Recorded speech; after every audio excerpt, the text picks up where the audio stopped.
Hello everyone. Last video में हम कर चुके हैं महात्मा बुद्ध का बर्थ कैसे हुआ, वो कैसे राजा के बेटे थे और धीरे धीरे उनकी लाइफ कैसे बदल गई और एक वो सन्यासी बन गए। ये मैं आपको हल्का सा एक बार रिपीट कर देती हूँ। देखो, महात्मा बुद्ध का जन्म कहाँ हुआ था? श्रावस्ती में कपिलवस्तु उसकी कैपिटल थी। उसके बाद वो बड़े होने के बाद शिक्षा ग्रहण करने के लिए सबसे पहले उन्हें अपना गुरु कहाँ पे मिला? उन्हें वज्जी में मिला। वज्जी की जो कैपिटल है वो है वैशाली। फिर यहाँ वो संख्य दर्शन का ज्ञान लेके मगध आए। मगध में उन्हें एक राजा मिले।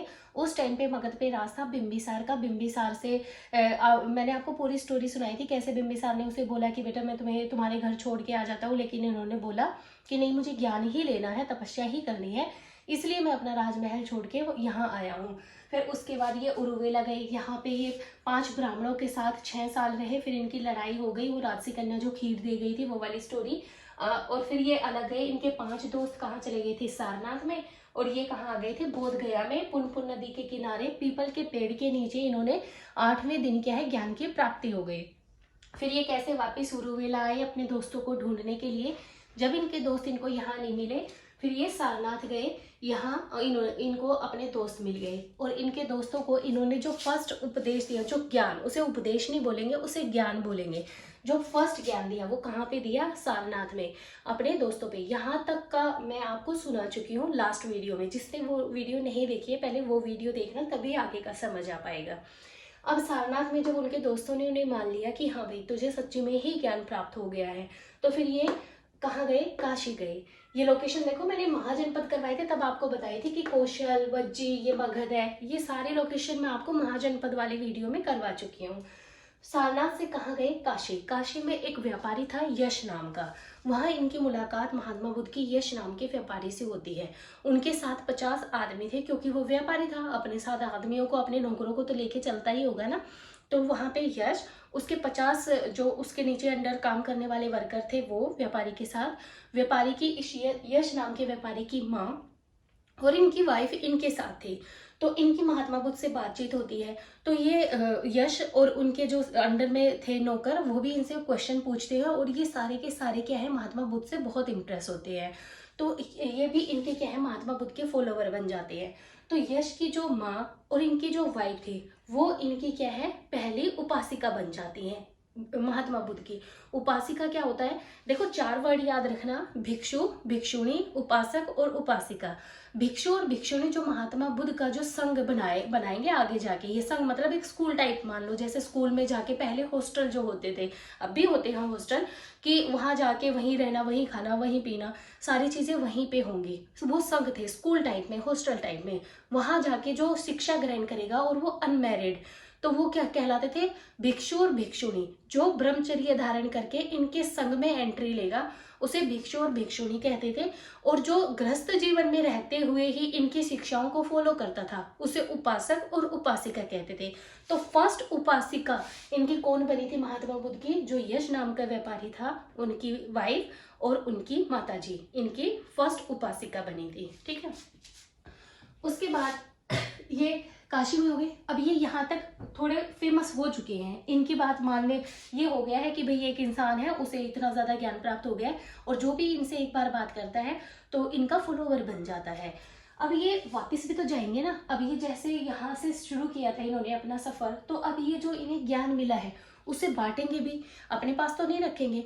तो जो ज्ञान है वो बांटने के लिए अब ये वापस जाएंगे। कहाँ कहाँ? अब देखो इनके लौटने का क्रम क्या होगा। काशी से आए, काशी से सारनाथ आए, यहाँ ये 1 साल रहे। उसके बाद ये फिर अपना ज्ञान बांटने के लिए दूसरी जगह गए। पहले इन्होंने पूरे सारनाथ में घूम घूम के अपना ज्ञान बांटा।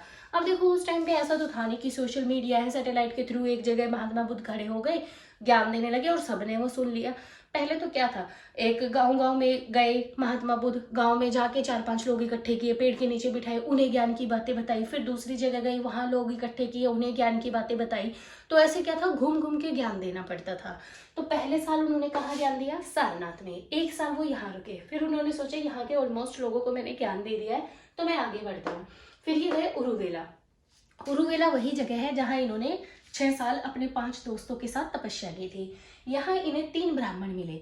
इन 3 ब्राह्मणों के 1000 शिष्य थे, 1000 शिष्य थे इन 3 ब्राह्मणों के। तो इन तीनों ब्राह्मणों में और महात्मा बुद्ध में आपस में वाद विवाद हो गया बातों को लेके। तो ये 3 ब्राह्मण बोले कि ठीक है, हम तुमसे क्वेश्चन पूछेंगे, तुम हमें उनका आंसर दे देना। तो इन 3 ब्राह्मणों ने बहुत ज्यादा क्वेश्चन पूछे। एक तरफ 3 ब्राह्मण और इनके 1000 शिष्य बैठ गए और एक तरफ अकेले महात्मा बुद्ध बैठ गए। तो उन्होंने क्वेश्चन पूछे कि आत्मा क्या है, परमात्मा क्या है, दुख क्यों होता है, सुख में खुशी क्यों होती है, दुख में हम दुखी क्यों हो जाते हैं, क्यों रोते हैं, ईर्ष्या क्या है, जलन क्या है। इन्होंने हर तरीके के क्वेश्चन किससे महात्मा बुद्ध से पूछे। और महात्मा बुद्ध के जो आंसर थे ना, वो इतना सेटिस्फाई करने वाले थे कि ये तीनों ब्राह्मण और जो 1000 इनके शिष्य थे वो इनसे बहुत इंप्रेस हुए। और उन्होंने बोला कि हम आज से आपके फॉलोवर बनेंगे। तो वो भी क्या थे, इनके फॉलोवर बन गए। उसके बाद क्या है, देखो उरुवेला, अभी इनके पास देखो ये व्यापारिक है, ये भी इनके फॉलोवर बन चुके हैं। 1 साल वो यहाँ रहे हैं, ये यहाँ के भी आदमी इनके फॉलोवर बन चुके हैं। उरुवेला में जो 1000 शिष्य थे वो भी महात्मा बुद्ध के, अब धीरे धीरे महात्मा बुद्ध जो है फेमस हो रहे हैं। उसके बाद वो गए मगध वापस। मगध में देखो जब ये आए थे तो बिंबिसार मिला था इन्हें, जो जिसको ये बोल के आए थे कि मुझे ज्ञान ही लेना है और जब मुझे ज्ञान मिल जाएगा तो मैं आपसे मिलने जरूर आऊंगा। तो अब इन्हें ज्ञान मिल चुका है, ये फेमस हो चुके हैं। तो ये दो कहाँ जाते हैं, मगध में। मगध की कैपिटल क्या थी, राजगृह। और ये बिंबिसार से मिलते हैं और बिंबिसार को जाके बोलते हैं कि जी देखो मुझे ज्ञान प्राप्त हो गया, मैं महात्मा बन गया हूँ। तो बिंबिसार बहुत खुश होता है इन्हें देख के और इनकी बातें सुनता है, तो वो भी बहुत इंप्रेस होता है। तो वो क्योंकि बिंबिसार राजा है, उसके पास खूब सारी प्रॉपर्टी है, तो उसने क्या किया, उन्होंने ना महात्मा बुद्ध को एक जमीन दे दी कि भाई तुम ना इस पे एक काम करो। अब क्योंकि महात्मा बुद्ध ना देखो अकेले तो पॉसिबल है नहीं कि हर जगह महात्मा बुद्ध ही जा रहे हैं। तो महात्मा बुद्ध के जो ये शिष्य बन चुके हैं, महात्मा बुद्ध ने इन्हें भी तो ज्ञान दे दिया है ना। तो महात्मा बुद्ध के जो शिष्य हैं जिनको वो ज्ञान दे चुके हैं, अब वो उनके शिष्य भी जगह जगह जाके क्या करते हैं, ज्ञान बांटते हैं। एक जगह महात्मा बुद्ध चले गए तो दूसरी जगह उनके शिष्य चले गए। तो अब वो रहे कहाँ, ठीक है, ये सबसे बड़ी दिक्कत थी कि वो कहाँ आके इकट्ठे। वैसे तो ये नहीं, ज्यादा प्रॉपर्टी की तो जरूरत थी ही नहीं, ये तो बहुत भिक्षु थे, ये कहीं पे भी जाके भिक्षा मांग लाते और अपना कहीं पे भी चटाई बिछा के अपना रात का गुजारा कर लेते थे। तो बिंबिसार क्योंकि राजा है, उन्होंने बोला कि जो आप और आपके जो शिष्य ज्ञान फैला रहे हैं तो उनके लिए मैं एक जमीन दान देता हूँ। वहां पे इन्होंने इनके लिए एक रहने के लिए एक जगह बनवा दी और उसको क्या बोला जाता है, विहार बोला जाता है। जहाँ पे महात्मा बुद्ध के शिष्य शिक्षा दे के चारों तरफ से जब वापस आते थे तो एक परमानेंट जगह बना दी जिसको विहार कहा जाता था। और बिंबिसार ने जो जगह दी उस पे जो विहार बना उसका नाम था वेणुवन विहार। और भी बहुत सारे विहार मिले इन्हें, आगे और राजा देंगे, उनके बारे में हम बाद में करेंगे, क्योंकि बिंबिसार की यहाँ स्टार्टिंग है तो इसलिए मैंने इसे बता दिया। तो इसने सबसे पहले जगह दी थी और यहाँ पे विहार बना था। और यहाँ राजगृह में ही महात्मा बुद्ध को ना मारने की भी कोशिश की गई थी। अब देखो ये नेचुरल है, जलन सब में होती है। अगर एक बंदा कोई मिडिल क्लास से उठ के या बिल्कुल जिसे कोई जानता ना हो उठ के, या चाहे कोई अमीर भी है, अगर वो बहुत ज्यादा फेमस हो जाता है तो उसको चाहने वाले जितने होते हैं ना, इतना ही उससे चिढ़ने वाले भी बहुत ज्यादा हो जाते हैं। तो इससे भी क्या है, महात्मा बुद्ध से बहुत चिढ़ने लगी दुनिया कि भाई देखो, एक ऐसे लोग थे जो इन्हें पूजते थे, दूसरे ऐसे थे कि भाई इनसे नफरत भी करते थे। तो इनको ना यहाँ राजगृह में मारने की कोशिश भी की गई थी महात्मा बुद्ध को, लेकिन इन्हें कुछ हुआ नहीं था, ये बच गए थे। उसके बाद ये देखो, ये यहाँ के राजा के बेटे थे कपिलवस्तु। श्रावस्ती में कपिलवस्तु इनकी कैपिटल थी। तो ये लास्ट में अपना यहाँ भी जाता है घूमता घूमता। अब चारों तरफ ये चारों दिशाओं में ये फैल चुका है कि जो सिद्धार्थ नाम का राजा था अब वो महात्मा बुद्ध बन चुके हैं। तो जब ये महात्मा बुद्ध बन चुके थे ना, तो इनके घर में भी बात तो जाएगी ना कि भाई तुम्हारा बेटा ऐसे ऐसे महात्मा बन गया है। तो जो इनके फादर थे वो अपने राजमहल से किसी को भी भेजते कि भाई जाओ उसे बोल के आओ सिद्धार्थ को, महात्मा बुद्ध को, कि भाई उनके पिताजी उन्हें याद कर रहे हैं। तो महल से वो जिस नौकर को भी भेजते अपने इन्हें बुलाने के लिए, वो आते ही क्या है महात्मा बुद्ध का फॉलोवर बन जाता और इसे इन्हें आके कुछ कहता ही नहीं थी। वो तो उसे लेने आए थे महात्मा बुद्ध को, लेकिन वो खुद राजमहल में नहीं जाते थे, वो महात्मा बुद्ध का ही बन के रह जाते थे। तो इससे क्या है, एक दिन ये बहुत दुखी हो गए राजा, महात्मा बुद्ध के फादर की बात कर रही हूँ मैं। तो उन्होंने एक आदमी को और भेजा कि जाओ महात्मा बुद्ध को बोलना है कि तुम्हारे पिताजी तुम्हें याद कर रहे हैं, और उनकी तरफ देखने से पहले ही तुम ये बात बोल देना। जैसे ही अगर तुमने उनकी बातें सुन ली या उनकी तरफ देख लिया तो तुम भी वापस नहीं आ पाओगे, वहीं के होके रह जाओगे। तो एक काम करना, जाते ही पहले उन्हें सबसे पहली बात यही बोलना कि तुम्हारे पिताजी तुम्हें याद कर रहे हैं। तो वो नौकर जब आया, उसने महात्मा बुद्ध के सामने आते ही बोला कि जी आपके पिताजी आपको याद कर रहे हैं। तो यहाँ पे घूमते घूमते ये कहाँ गए, ये अपनी जगह भी गए, अपने घर पहुँचे। ये जब ये अपने घर पहुँचे उस टाइम पे ये पूरे महात्मा बन चुके हैं। जो सिद्धार्थ ये जानते थे, अब वो सिद्धार्थ जैसे कोई बात इनमें नहीं रही है कि ये एक राजा का बेटा है। अभी ये पूरे महात्मा बुद्ध बन चुके हैं और इनके बहुत सारे फॉलोवर हैं, बहुत सारे शिष्य हैं इनके साथ। तो जब ये जाते हैं तो ये अपनी माँ से, इनकी माँ की तो डेथ हो गई थी जब ये 7 साल के थे। इनकी जो मौसी थी, उनका नाम गौतमी था। तो अपनी माँ से, अपनी मौसी से मतलब जिन्होंने इनको पाला था, और अपने फादर से मिलते हैं। फिर इनकी एक वाइफ भी थी, इनका बच्चा भी था, तो इनकी वाइफ भी वहीं थी। तो ये अपनी वाइफ के साथ बात करने जाते हैं तो इनकी वाइफ कुछ नहीं बोलती इन्हें, वो चुपचाप खड़ी रहती है। महात्मा बुद्ध भी चुपचाप खड़े रहते हैं। तो बहुत टाइम हो गया दोनों को अकेले खड़े हुए। तो महात्मा बुद्ध ने एक ही बात बोली कि भिक्षाम देहि। तो इनकी वाइफ ने कुछ नहीं बोला, और इनका बेटा जो राहुल इनके बेटे का नाम था, उसका हाथ पकड़ा और उन्होंने महात्मा बुद्ध के हाथ में दे दिया कि भिक्षा में आप अपने बेटे को ले जाइए। ठीक है। तो उसके बाद यहाँ पे रहे कुछ टाइम के लिए। फिर यहाँ से वो कहाँ आए, वज्जी आए। वज्जी की कैपिटल क्या थी, वैशाली। वैशाली में जो था, इनके साथ 2-3 घटना हुई वैशाली में। सबसे पहले अंगुलीमाल। अब जो 4th या 5th क्लास में रहे होगे, आपके हिंदी के लेसन में एक स्टोरी थी अंगुलीमाल डाकू की, कि एक जंगल में वो रहता था डाकू। कोई भी जंगल से जब जाता था तो वो उसकी उंगलियां काट लेता था, उस आदमी को मार के उसकी उंगलियां काट के उनकी माला बना के और अपने गले में पहन लेता था। तो एक बार महात्मा बुद्ध भी उसी जंगल से जा रहे थे, तो अंगुलीमाल ने उन्हें देख लिया और उनसे बातें की। तो अंगुलीमाल इनकी बातों से इतना सेटिस्फाई हुआ, इतना इम्प्रेस हुआ कि उसे लगा कि मैं कितनी बड़ी गलतियां कर रहा हूँ, कितना बड़ा पाप कर रहा हूँ मैं ऐसे लोगों को मार के। तो वो क्या है, एक डाकू से बहुत अच्छा इंसान बन जाता है। यहीं पे क्या था, आम्रपाली नाम की एक गणिका थी। गणिका मतलब वेश्या थी। तो उसने भी एक बार क्या है, महात्मा बुद्ध को अपने घर बुलाया, क्योंकि महात्मा बुद्ध थे, वो भी जो बुलाएगा उनके घर जाएंगे ही जाएंगे। तो महात्मा बुद्ध इनके घर चले गए थे। तो भी ये बहुत बड़ा मुद्दा बना था कि ये एक महात्मा बुद्ध एक गणिका के घर चले गए हैं। और यहीं पे क्या है, इनके ना जो संघ थे, संघ मैंने बताया था, देखो 2 चीजें याद रखना, एक विहार और एक संघ। विहार होता था जहाँ पे ये इनके शिष्य जो ऑलरेडी बन चुके हैं, शिक्षा ले चुके हैं, चारों तरफ जो शिक्षा फैला के ज्ञान दे के जो आके रहते हैं जहाँ पे, उस जगह को बोला जाता था विहार। और संघ क्या होते थे, संघ इन्होंने बनाया था, एक तो ये थे जो शिष्य बाहर जाके शिक्षा दे के आते थे, एक संघ हॉस्टल टाइप या स्कूल टाइप मान लो, जहाँ पे क्या है 15 साल के यहाँ पे बच्चे आते थे और शिक्षा ग्रहण करते थे। और कैसे शिक्षा ग्रहण करते थे, देखो ध्यान से देखना ही चीज, जो 15 साल का हो गया, 15 साल की उम्र में इस संघ में एंट्री मिलती थी। 15 साल का जो बच्चा, 15 से कम नहीं और 15 से ज्यादा नहीं, जैसे ही 15 साल का हुआ तो वो यहाँ आएगा। यहाँ आने के बाद एंटर करने से पहले उसको कुछ कंडीशनें बताई जाती थी, और वो यहाँ 5 साल रहता था। यानी जब वो 15 साल का आया, 5 साल उसने शिक्षा ग्रहण की, तो 20 साल का होके वो बौद्ध भिक्षु बन के निकलता था यहाँ से। अब ये 5 साल के लिए 15 साल का बच्चा आ गया मान लो, तो एंटर करने से पहले उसे बता दिया जाता था कि या तो आप अंदर नहीं जाओगे, अगर अंदर जा रहे हो आप तो ये नहीं है कि 2 दिन के बाद मेरा मन नहीं लगा, मुझे घर की याद आ रही है तो मुझे वापस घर जाना है। अगर इस संघ में एक बार एंट्री हो गई तो वापस आने का रास्ता नहीं था, फिर उसे 5 साल पूरे करके ही जाने पड़ेंगे। और ऐसा नहीं है कि किसी को भी यहाँ पे एंट्री दे दी, यहाँ पे कुछ कंडीशनें होती थी कि जो चोरी ना करता हो, जिसपे किसी का ऋण ना हो, शराब ना पीता हो, जिसका आचरण अच्छा हो, जो किसी के साथ कुछ बुरा ना करता हो, जिसका चरित्र अच्छा हो, कुछ कंडीशनें होती थी बेसिक, जिसका वो सब कुछ है उसे ही इस संघ में एंट्री मिलती थी। कितने साल के लिए, 5 साल के लिए। 20 साल का होके भिक्षु बाहर निकलता था, बौद्ध भिक्षु। लेकिन ये जो संघ थे जहाँ पे शिक्षाएं दी जाती थी, जहाँ पे 15 साल के बच्चे आके रहते थे, यहाँ पे ना औरतों की एंट्री नहीं थी, यहाँ सिर्फ जेंट्स के लिए ही था।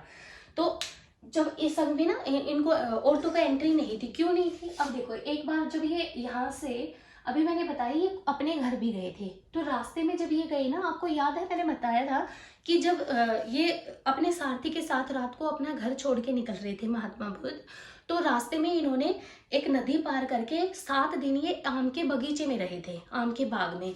तो जब ये यहाँ जा रहे थे ना, उसी बाग के आम में ना इनको एक लड़का मिला जिसका नाम आनंद था, और वो इनका फेवरेट स्टूडेंट बन चुका था अब।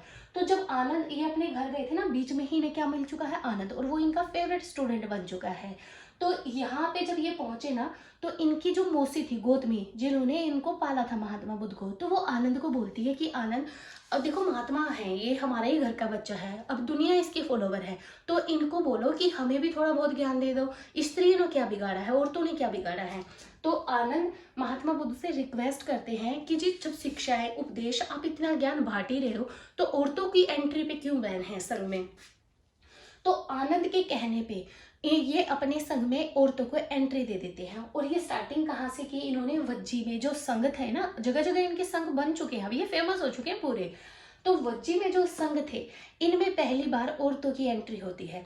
और महात्मा बुद्ध ने जब एंट्री दी औरतों को, तो उन्होंने आनंद को एक बात बोली थी कि आनंद, जहाँ ये बौद्ध धर्म हमारा 1000 साल चलना था, क्योंकि अब इसमें औरतों की एंट्री हो गई है, तो अब ये 1000 साल की बजाय ये सिर्फ 500 साल में ही खत्म हो जाएगा। इससे देखो, मानने वाले ये भी मानते हैं कि महात्मा बुद्ध जो है औरतों के पक्षधर नहीं थे, उनके खिलाफ थे, लेकिन ऐसा कुछ नहीं है। उसकी कुछ और रीजन थे कि जो उन्होंने इतनी बड़ी बात बोली थी कि जो धर्म 1000 साल में खत्म होना था, अब क्योंकि औरतों की एंट्री हो गई है, वो 500 साल में ही खत्म हो जाएगा। तो यहाँ पे जो है इनके वज्जी में एंट्री हो गई है। और जो इनकी संघ में फर्स्ट शिष्या बनी, जो इनकी मौसी थी ना गौतमी, जिन्होंने इन्हें पाला था, वो इनकी फर्स्ट शिष्या बनी थी इसमें संघ में।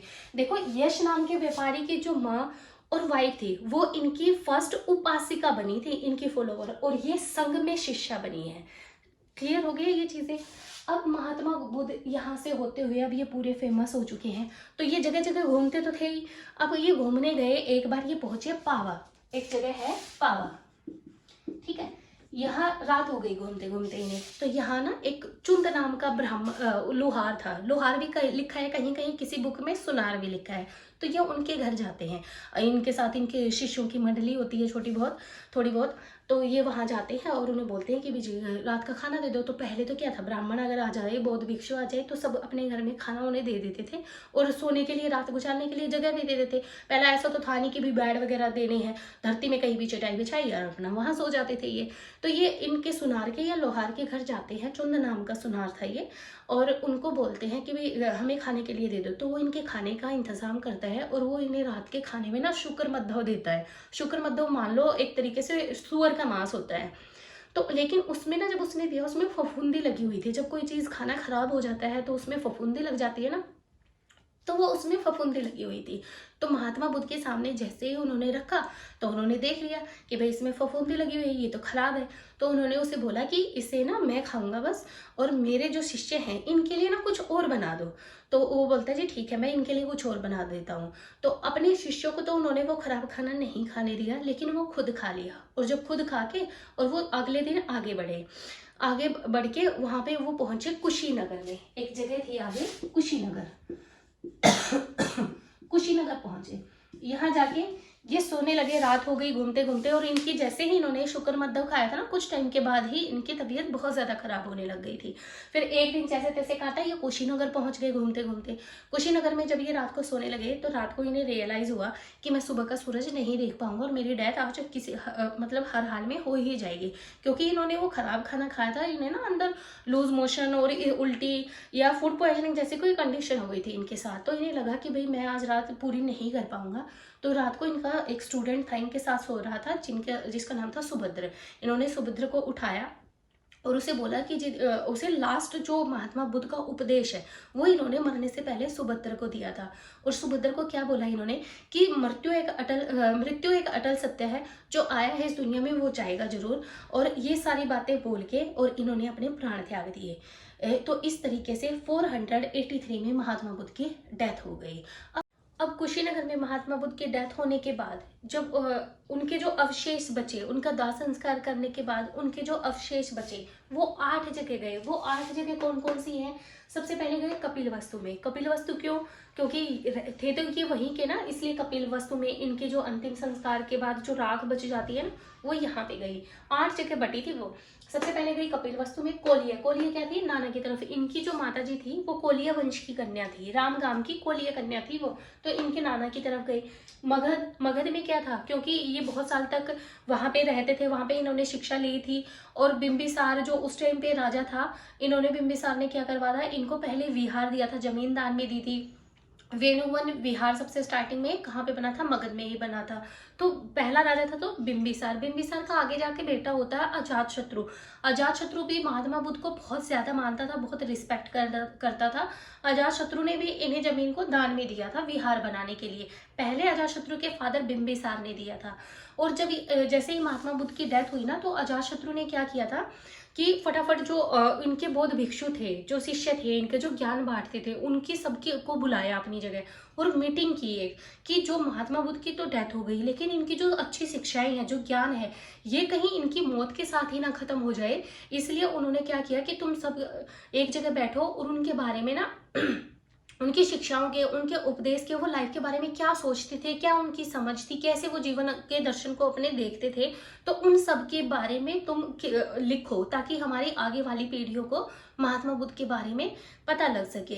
तो इन्होंने सारे भिक्षुओं को, जो ऑलरेडी उनके शिष्य रह चुके थे, जो शिक्षाएं देते थे, उनको बिठाया और उनके ऊपर किताबें लिखवाई। और उसको बोला जाता है बौद्ध संगीति, बौद्ध महासंगीति। बौद्ध महासंगीति 4 हुई है। सबसे पहले किसने करवाई है? अजातशत्रु ने, क्योंकि जिस टाइम पे राजा अजातशत्रु थे उसी टाइम पे महात्मा बुद्ध की डेथ हुई थी। आगे भी 4 महाबौद्ध संगीतियां जो है आगे टाइम पे हिस्ट्री में आगे आगे जैसे हम करते जाएंगे ना, तो वो राजा आएंगे तो मैं आपको बताती रहूंगी कि यहाँ पे महात्मा बुद्ध ने के बारे में इन्होंने महाबौद्ध संगीति करवाई थी।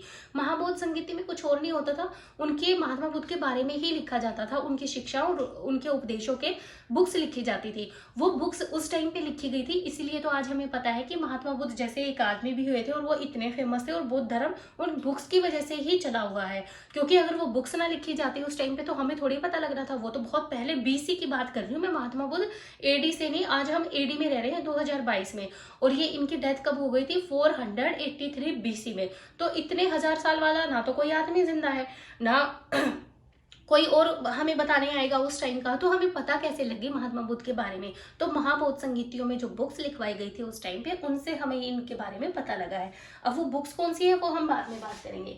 तो उसके बाद गए लिच्छवी। लिच्छवी क्या है? जो वज्जी थी ना, वज्जी मैंने आपको ड्रॉ करके दिखाया था, वैशाली जहाँ पे थे, और ये काफी टाइम तक वहां रहे थे। तो उसमें एक जगह थी लिच्छवी भी उसे बोलते थे। 8 गणराज्य थे ना वज्जी में, 8 में से एक क्या था? लिच्छवी थे। पावा, क्योंकि इनकी डेथ हुई थी पावा में ही, तो इन्होंने शुक्र मध्य खाया था, और वहां के आदमियों से आगे कुशीनगर में डेथ हुई थी इनकी। तो पावा की राजधानी क्या थी? मल्ल। और एक जगह थी मौर्य, अलकर्क, वेद द्वीप के ब्राह्मण। इन 8 जगह में इनके मरने के बाद जो अवशेष बचे थे वो यहाँ बट गए थे। उसके बाद इन्होंने जो हमारे फैक्ट है, कुछ वर्ड ऐसे हैं जो मैंने बीच में नहीं बताए, वो फैक्ट के फॉर्म में एग्जाम में, गवर्नमेंट जॉब के एग्जाम में या किसी भी एग्जाम में, या आप 6th की जब NCERT पढ़ते हैं ना, या कोई भी बुक पढ़ते हैं, हम महात्मा बुद्ध का टॉपिक पढ़ते हैं, तो ये कुछ 3-4 वर्ड है जो लिखे मिलते हैं, इनका आपको पता होना चाहिए कि इनका मतलब क्या है। देखो, जो इन्होंने गृह त्याग किया था, जब ये रात को सोते हुए अपने वाइफ को और अपने बच्चे को छोड़ के आ गए थे, जो महात्मा बुद्ध ने अपना गृह त्याग किया था उसे बोला जाता है महाभिनिष्क्रमण। महाभिनिष्क्रमण का मतलब है गृह त्याग कर देना। फर्स्ट ज्ञान, जब इन्हें ज्ञान प्राप्त हुआ और ये अपने 5 दोस्त ब्राह्मणों के पास गए, उनको इन्होंने पहला ज्ञान दिया था। इनके फर्स्ट ज्ञान को क्या बोला जाता है? ऋषिपत्नम या मृगदाव। फर्स्ट उपदेश, जब ये पूरे फेमस हो गए तो फर्स्ट उपदेश जो इन्होंने दिया फेमस होने के बाद, उसको बोला जाता है धर्म चक्र परिवर्तन, की अब धर्म में परिवर्तन होगा, धर्म चक्र परिवर्तन। और अंतिम उपदेश इन्होंने अंतिम उपदेश क्या कहाँ दिया? कुशीनगर में सुभद्र, जब जो इनका स्टूडेंट रात को इनके साथ सो रहा था, जब इन्होंने अपने उपदेश दिया, उस लास्ट उपदेश को क्या बोला जाता है? महापरिनिर्वाण। महापरिनिर्वाण का मतलब होता है अपने प्राण त्याग दिए, लास्ट उपदेश देके और इनकी डेथ हो गई। ठीक है। अब इनके महात्मा बुद्ध के बारे में ना कुछ सिंबल बनाए जाते हैं हमेशा। अब इस टाइम पे सिंबल चल रहे हैं, तो उन सिंबल से ना कुछ इनके बारे में जानकारी मिलती है कि इस किस टाइम पे कौन सा सिंबल इनकी किस घटना की बात बताता है, वो भी इम्पोर्टेंट है, वो आपको पता होना चाहिए। देखो घटना, गर्भ में थे, जब महात्मा बुद्ध गर्भ में थे तो वो दिखाया जाता है हाथी से इंडिकेट किया जाता है। अगर कहीं पे हाथी है महात्मा बुद्ध का तो इसका मतलब क्या है, वो गर्भ में थे, वो रिप्रेजेंट करता है। इनका जन्म, जन्म किससे रिप्रेजेंट होता है, कमल से। यौवन, जब ये जवान थे, इनकी जवानी और यौवन किससे रिप्रेजेंट किया जाता है, सांड से या वृषभ से। गृह त्याग, जो इन्होंने गृह त्याग किया उसको किससे रिप्रेजेंट करते हैं, घोड़े से। और इसको तो ऐसे भी याद रख सकते हैं कि जब इन्होंने घर छोड़ा था तो ये घोड़े पे, रथ पे सवार होके गए थे। ज्ञान प्राप्ति, जब इन्हें ज्ञान मिला तो कहाँ मिला था, पीपल के पेड़ के नीचे, वैशाख पूर्णिमा वाले दिन। जितनी भी है इनके लाइफ के बारे में जो भी हुआ है ना, वो सारा पूर्णिमा वाले दिन हुआ है, वैशाख पूर्णिमा वाले दिन। तो इसलिए बुद्ध पूर्णिमा भी हम इसी वजह से मनाते हैं, क्योंकि इनको ज्ञान मिला, इनका जन्म हुआ, इनका मृत्यु हुई, जो भी हुआ वो बहुत जो इंपॉर्टेंट चीजें थी बुद्ध के लाइफ की, वो सारी कहाँ कब हुई थी, वैशाख पूर्णिमा वाले दिन ही होती थी। तो इन्हें पीपल के पेड़ के नीचे, पीपल का पेड़ है तो इसका मतलब क्या है, वो ज्ञान प्राप्ति का सिंबल है। उस पीपल के पेड़ को ही क्या बोला जाता है, संबोधि वृक्ष बोला जाता है। ज्ञान प्रसार, जब इन्होंने फेमस होने के बाद अपना ज्ञान जगह जगह फैलाया तो उसको किससे रिप्रेजेंट करते हैं, शेर से। निर्वाण, निर्वाण क्या होता है, जिंदा रहते रहते मोक्ष मिलना। पद चिन्ह, ये किससे दिखाते हैं, इनके पैरों के निशान से ना, किसको दिखाते हैं, निर्वाण से। निर्वाण क्या होता है, जिंदा रहते रहते मोक्ष प्राप्त हो जाना। महापरिनिर्वाण, महापरिनिर्वाण क्या होता है, खुद प्राण त्याग देना। लास्ट क्या जो उपदेश था उसको क्या बोलते हैं, महापरिनिर्वाण ही बोलते हैं। ये देने के बाद इन्होंने क्या है, अपने प्राण त्याग दिए थे। और इसको किससे दिखाते हैं, स्तूप से दिखाते हैं। स्तूप क्या होता है, स्तूप देखो इस टाइप का होता है, जैसे महात्मा बुद्ध की डेथ के बाद उनका कोई बाल मिल गया, कोई नाखून जो भी इनके पास था, तो उसे क्या करते थे, एक ऐसे बाउंड्री होती थी, बाउंड्री में ऐसे एक वो बनाते थे और यहाँ पे वो बाल नाखून जो भी है वो रख देते थे इसके अंदर। और इस पे ना ऐसे सर्कल में, ऐसे हेमिस्फीयर में ऐसे सेमी सर्कल की टाइप के शेप का बनाते हैं, इसको क्या बोलते हैं, स्तूप बोलते हैं। तो इसको किससे रिप्रेजेंट करते हैं, स्तूप से। किसने, महापरिनिर्वाण के। और जो इनका संघ था, संघ में जो एंट्री होती थी, 15 साल के बच्चों की जो एंट्री होती थी, जो एंट्री के बाद उसे क्या बोला जाता था, उपसंपदा बोला जाता था। ठीक है, तो ये उनकी कुछ लाइफ की घटनाएं थी जिसको किससे सिंबल किया जाता है, उनके फैक्ट्स थे, उनके कुछ ये वर्ड थे जो याद नहीं रहते। तो ये सब मैंने क्लियर कर दिया है। अब बच गया है महात्मा बुद्ध का हमारा, कि उन्होंने क्या क्या उपदेश दिए, उनकी शिक्षाएं क्या थी, उनका लाइफ को देखने का नजरिया क्या था, और उन्होंने अपनी जो महाबोध संगीतियां हुई हैं उनके बारे में कितनी बुक्स लिखी गई हैं, उन बुक्स में क्या लिखा है, ये सब हम हमारा एक वीडियो और बनेगी, उसमें हम ये हमारा टॉपिक कवर हो जाएगा। फिर आप कोई भी बुक उठा के पढ़ लेना, कहीं से भी देख लेना, आपको ऑलमोस्ट चीज़ें 99% चीज़ें आती मिलेंगी महात्मा बुद्ध के बारे में। आई होप आपको ये वीडियो पसंद आई होगी। Thank you very much.